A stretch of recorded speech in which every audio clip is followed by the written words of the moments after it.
All right, welcome to the deep dive. Today, we're going to really get into the thick of it with SpaceX. This is a company that's, really kind of changed the game when it comes to how we think about going to space.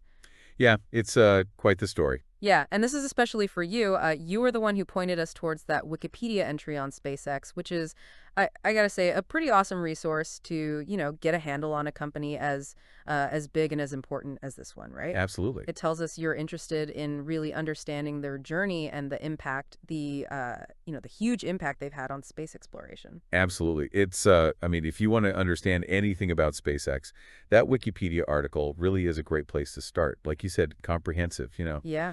And what's I think immediately striking is the sheer ambition that's baked into their founding vision, right? I mean, you go back to 2002, Elon Musk articulates it. We got to make space travel cheaper. We got to drastically reduce the cost of getting to space. Right. But then on top of that, it's not just about going to space, it's about becoming multiplanetary.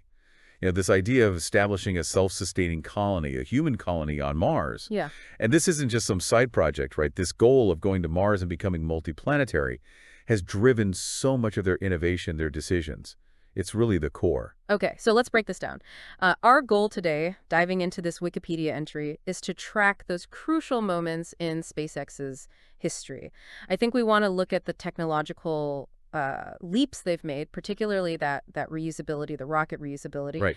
We want to try to understand how they've reshaped the space industry.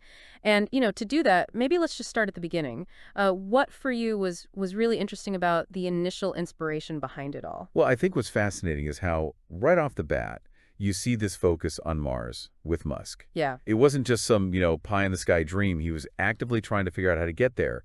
And that's what leads him to Russia, 2001, right? He tries to buy a Dnepr rocket.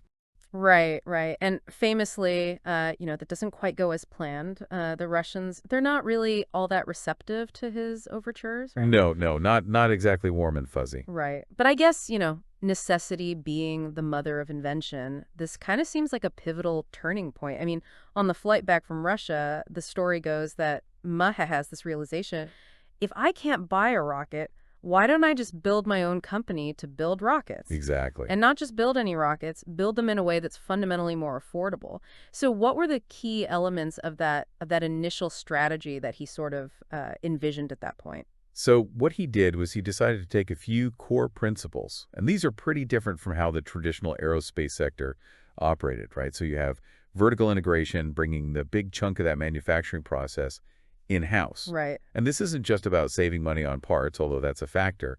It's about controlling quality Yeah. and being able to quickly adapt. The designs, the production.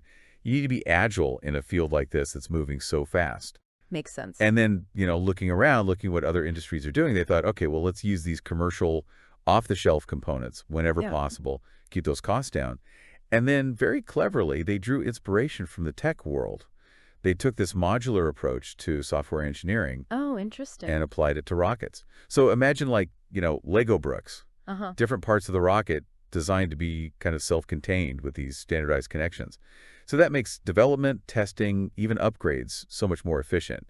You can be more flexible that way. It sounds like he sort of looked at how things were being done and thought there's got to be a better, smarter way to do this. But he Yeah. wasn't alone in this, right? He managed to attract some pretty serious talent in those early days. Oh, absolutely. People like Tom Mueller, who became their CTO, and Corinne Shotwell, who's now the president and COO of SpaceX. And both of these individuals come from big-name companies like TRW and Boeing. Right. Real heavy hitters. And the Wikipedia article points out that Musk was personally involved in recruiting those early team members. Yeah, and I think that really shows you just how much emphasis he placed on getting the right people in from the get-go. That foundation was essential to him. Mueller, for example, brought this deep expertise in rocket propulsion. Yeah. Shotwell, she had the business operations background. They were a powerhouse team. Yeah, they definitely were. And speaking of beginnings, we got to talk about the Falcon 1. Right. This was their first real attempt to reach orbit, and it was developed internally, funded with their own money, their own sweat, blood, and tears. This small lift launch vehicle, it's interesting. The Wikipedia entry says the development cost was somewhere around $90 to $100 million, Yeah. which in the world of space programs almost sounds lean. It does, right. Almost like a rounding error compared to some of those traditional programs. Right. And it really reflects their focus on keeping costs down from day one. Yeah, for sure. And of course, it was named after the Millennium Falcon. Gotta love that little sci-fi tribute there. Absolutely. Adds a bit of fun, right? But even with that lead approach, development wasn't a walk in the park. I mean, think back to 2004. You have that whole protest against NASA's sole source contract. Right. SpaceX challenges it. And while the GAO, that's the Government Accountability Office, they didn't end up making a ruling on it before NASA withdrew the contract. But it kind of set the stage. It helped create the conditions for what became the Commercial Orbital Transportation Services Program. Right. We know it better as COTS. It was a NASA initiative to work with private companies, collaborate to develop the ability to transport cargo to the International Space Station, to the ISS. And that's really huge, that COTS program, right? It seems like, a real turning point for SpaceX. Oh, yeah, without a doubt. I mean, it provided essential funding, but even more than that, I think it was about legitimacy.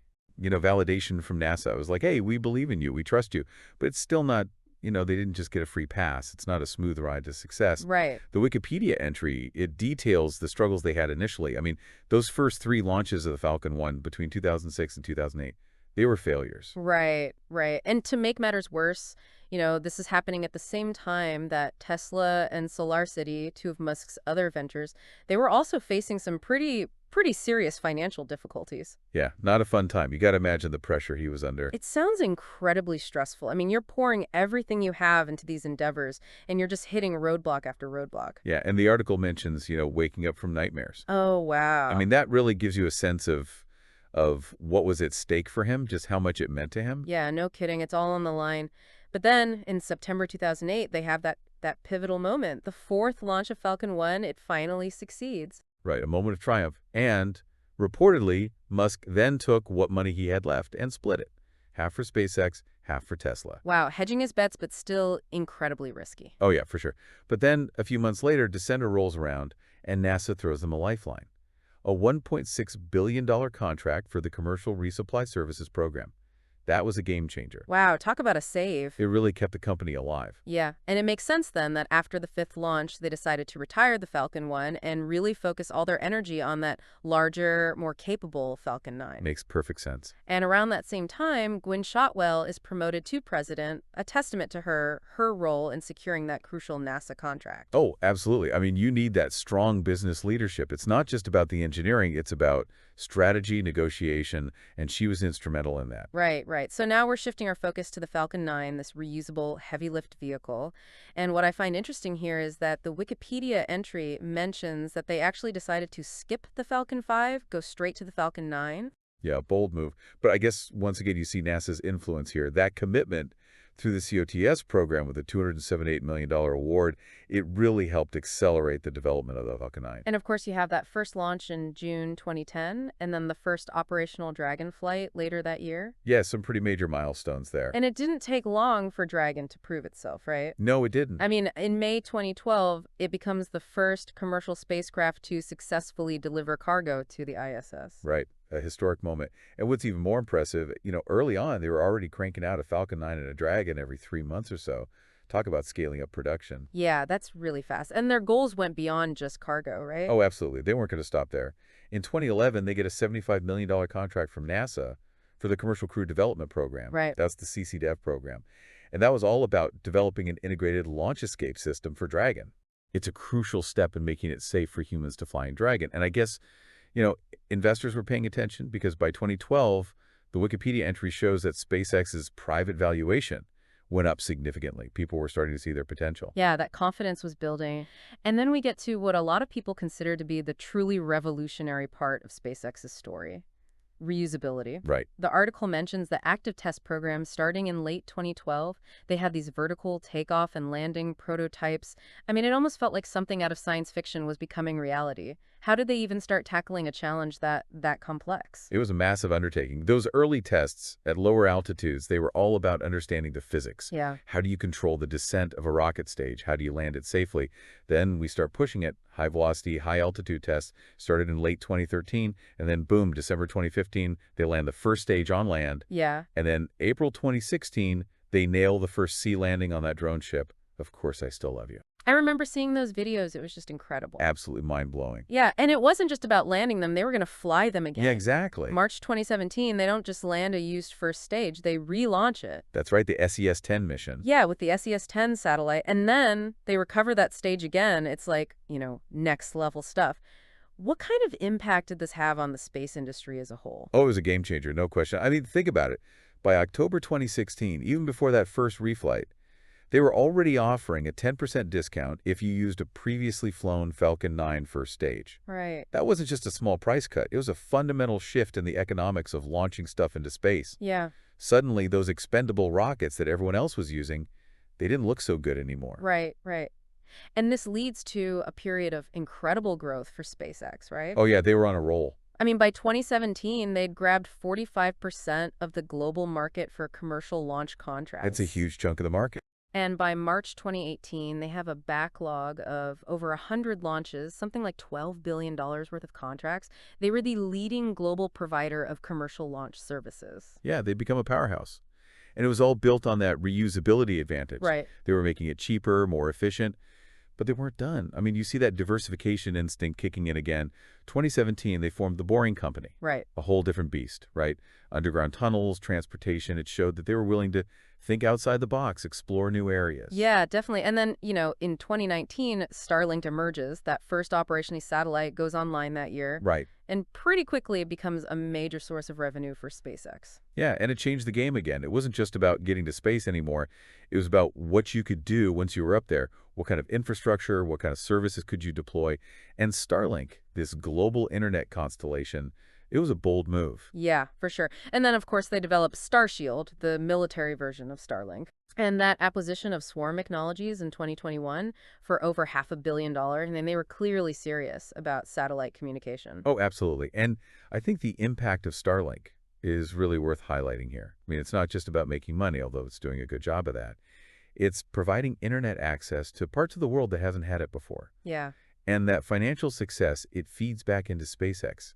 It helps them fund those really expensive cutting-edge projects like Starship. It's a clever ecosystem they've built. Yeah, it really is. And then, of course, that big historic moment, May 2020. Crew Dragon becomes the first private spacecraft to take NASA astronauts into orbit. Yeah, Doug Hurley and Bob Behnken. That was the first crewed orbital launch from U.S. soil in 9 years. Yeah, it was a big deal, both practically and symbolically. It really showed that they could not only transport cargo, but do it with people and do it safely. And since then, they've continued to send crews up. Right, right. And the Wikipedia entry also mentions those funding rounds they had and how their valuation just skyrocketed. By 2022, they were valued at $127 billion. It's just amazing growth. And then you see those agreements with the big cloud providers, Google, Microsoft, for Starlink ground services. Yeah, It shows you how strategically important Starlink is becoming. for sure, for sure. And then 2022, they hit an insane launch cadence, 61 launches in a single year, 60 of them Falcon 9s. That's a world record. It's just remarkable. I mean, it really shows you how reliable and efficient they've become. The Falcon 9 was a workhorse, Yeah. And now we got to talk about the next big thing, Starship. right? The big one. This fully reusable, super heavy lift vehicle. I mean, the Wikipedia article says it's designed to carry over a second tons of cargo, the moon, Mars, you name it. It's meant to be the biggest, most powerful rocket ever built. It's almost hard to wrap your head around the scale of it.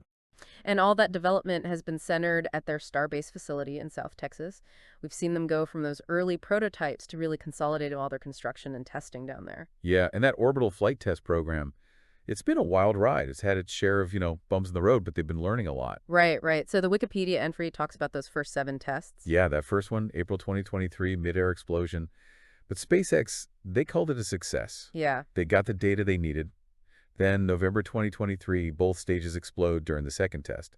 March 2024, the third test, it reached its planned trajectory, but there were still malfunctions. Yeah, it was a lot of trial and error. But then that fourth test in June 2024, that seemed like a pretty big deal because the FAA gave them a modified license. Right, they didn't have to do a full investigation after every little hiccup. It Yeah, meant they could potentially speed things up. right, right. And then that fifth test, October 2024, that was a big step forward, right? Yeah, no engine failures on that one, and the first successful catch of the booster using the tower. Wow. A big moment for reusability with that massive first stage.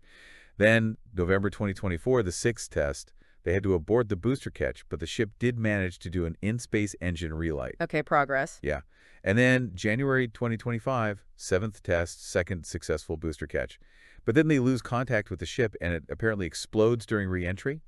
Another FAA investigation. Oof. And then the most recent one, the eighth test in March 2025, they lose contact just minutes into the flight, the spacecraft breaks apart. Yeah. Early investigations are pointing to an oxygen leak and engine shutdowns. They had to trigger the self-destruct system. I mean, it's a reminder that this is hard, pushing the limits like this. Yeah, no kidding. But even with those setbacks, Starship is still a crucial part of NASA's Artemis program. Right, they're going to use it as a human landing system for lunar missions. Yeah, and that continued support from NASA that says a lot. They still see the potential in Starship. Oh yeah, absolutely. It shows you that NASA and SpaceX, they're still working closely together. And SpaceX, they're still pushing the envelope, commercially. Now, we should probably touch on their physical infrastructure, how they're set up. Yeah, makes sense. The Wikipedia entry talks about how they moved their headquarters in 2024 from Hawthorne, California to Starbase down in Texas. Right, right. And it mentions California's AB 1955 bill, but it also points out that the Hawthorne facility, it's still really important. Oh yeah, it's not like they abandoned California completely. Hawthorne is still the center for Falcon and Dragon manufacturing mission control. Yeah, it seems more like a symbolic shift, towards that future focus on Starship. And then the article goes into those key facilities they have. We talked about Hawthorne. Starbase in Boca Chica, that's the heart of the Starship program. Right. And then there's McGregor, Texas. That's their rocket development and test facility. Apparently, every engine gets tested there. Every single one. It's also where they handle, propellant removal from the Dragon capsules. And, what's interesting is that Gwynne Shotwell's main office is actually in McGregor. Oh, interesting. And they're planning to ramp up Raptor engine production there. So that's a pretty key facility then. Oh, yeah, no doubt. It shows you just how much they do in-house. And then you've got the Redmond facility in Washington. That's where they build the Starlink satellites. Right. And Bashtop, Texas, that's for the user terminals for Starlink. They're really scaling up production there. Yeah, meeting that demand. And we got to talk about the launch sites. Cape Canaveral Kennedy Space Center, which is the only place they launched the Falcon Heavy. Right. And eventually Starship. And then Vandenberg for those polar orbit missions and Starbase for Starship launches. I mean, having 4 active launch sites, that's got to give them a lot of flexibility. Oh, yeah. They can launch all kinds of missions to different orbits. It's a strategic advantage. And we should also talk about their contracts, how they compete in this market. Right, right. The Wikipedia article really highlights that close relationship they have with NASA. I mean, it started with COTS and then continued with those CRS contracts for cargo and the Commercial Crew Program for astronauts. And NASA's decision to go with those Space Act agreements, it's really paid off. Yeah, it seems like a win-win. Absolutely. NASA gets what it needs at a fraction of the cost, and SpaceX gets that funding, that validation for their technology. And then, they went after the national security launch market, broke ULA's monopoly. Right. They've got contracts with the Air Force, the Space Force, even the NRO, that's the National Reconnaissance Office. Right. They're even developing a spy satellite network. And the article mentions that some countries, they're not exactly thrilled about that. It shows you that SpaceX, they're operating in a complex geopolitical environment. Yeah, no kidding. And their lower prices, they've really shaken things up, right? Oh yeah, companies like Arianespace and ULA, they've had to adjust. Yeah. They've had to find ways to cut costs. And the Wikipedia entry, it quotes the NASA administrator, talk about how the U.S. now has a big chunk of the commercial launch market because of investments in SpaceX. That's a huge impact. It is. And even the small satellite market is feeling the pressure. Their rideshare and bandwagon programs are changing that game too. Yeah, they're disruptors. So what about the company culture, the internal stuff? The Wikipedia entry touches on some of that. It talks about the reports of workplace issues, but it also mentions their acquisition of Pioneer Aerospace in November 2023. They make parachutes. So maybe that's a move to, bring even more of the supply chain in-house. Right. Vertical immigration. And let's wrap up with the financials. The article gives an overview for 2022. They pulled in $4.6 billion in revenue, but still had a net loss of $559 million. They had over 13,000 employees by September 2023. And projections for 2024, they're looking at revenue well over $10 billion, maybe even $15 billion. And their valuation as of November 2024 was estimated at around $350 billion. That's huge. And the article also mentions that Elon Musk owns 42% of the company, but he has 79% of the voting control. Interesting. And it also mentions that $1 billion loan he took from SpaceX right around the time he bought Twitter. So, there are definitely some interesting financial ties there. Yeah, no kidding. So, we've gone through a lot here, a lot of information from that Wikipedia entry you shared. And it's clear SpaceX, they've achieved an incredible amount in a pretty short time. It's remarkable, really. They've completely changed the way we think about launching stuff into space, especially with that reusability technology. And their ambitions, they just keep growing. Yeah, they're not content with just launching satellites or sending astronauts to the ISS. They're building a global internet network with Starlink. They're pushing the boundaries with Starship. They're aiming for Mars. It's a bold vision. So, for you, as we've gone through this deep dive, here's a final thought. Given everything SpaceX is doing, everything they're trying to achieve, what do you think their most significant contribution to humanity will be? That's a great question. It is, right? And we encourage you to keep exploring. Go back to that Wikipedia entry, maybe check out some other sources, and form your own informed opinion. I like it. Thanks for joining us on the deep dive. You got it. We'll see you next time.